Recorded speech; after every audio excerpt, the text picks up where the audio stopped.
ಹವಾಮಾನ ಅಧ್ಯಯನಕ್ಕಾಗಿ ಬಲೂನ್ಗಳನ್ನು ತುಂಬಲು ಯಾವ ಅನಿಲವನ್ನು ಬಳಸಲಾಗುತ್ತದೆ?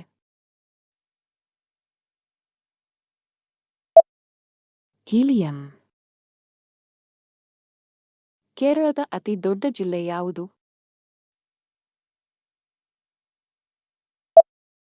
ಇಡುಕ್ಕಿ.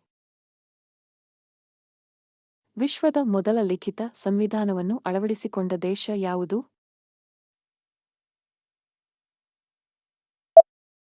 ಅಮೆರಿಕ ಸಂಯುಕ್ತ ಸಂಸ್ಥಾನ.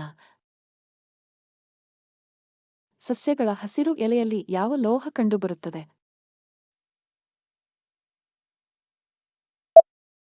ಮೆಗ್ನೀಸಿಯಂ. ಯಾವ ವರ್ಷವನ್ನು ಅಂತಾರಾಷ್ಟ್ರೀಯ ಪ್ರವಾಸೋದ್ಯಮ ವರ್ಷ ಎಂಬುದಾಗಿ ಆಚರಿಸಲಾಯಿತು?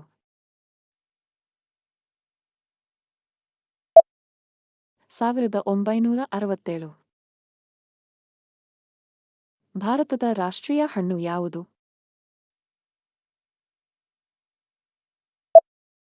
ಮಾವು.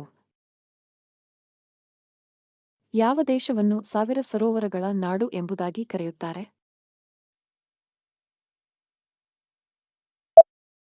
ಫಿನ್ಲ್ಯಾಂಡ್. ಭಾರತದ ಯಾವ ರಾಜ್ಯದಲ್ಲಿ ಹೆಚ್ಚಾಗಿ ಬೋಡೋ ಭಾಷೆಯನ್ನು ಮಾತನಾಡುತ್ತಾರೆ? ಅಸ್ಸಾಂ. ಭಾರತದಲ್ಲಿ ಪ್ರಥಮವಾಗಿ ಸಚಿವ ಸಂಪುಟದಲ್ಲಿ ಮಂತ್ರಿಯಾಗಿ ಆಯ್ಕೆಯಾದ ಮಹಿಳೆ ಯಾರು? ರಾಜ್ಕುಮಾರಿ ಅಮೃತ್ ಕೌರ್. ರಾಜ್ಕುಮಾರಿ ಅಮೃತ್ ಕೌರ್ ಅವರು ಸಂಪುಟದಲ್ಲಿ ಯಾವ ಸಚಿವೆಯಾಗಿ ಆಯ್ಕೆಯಾದರು?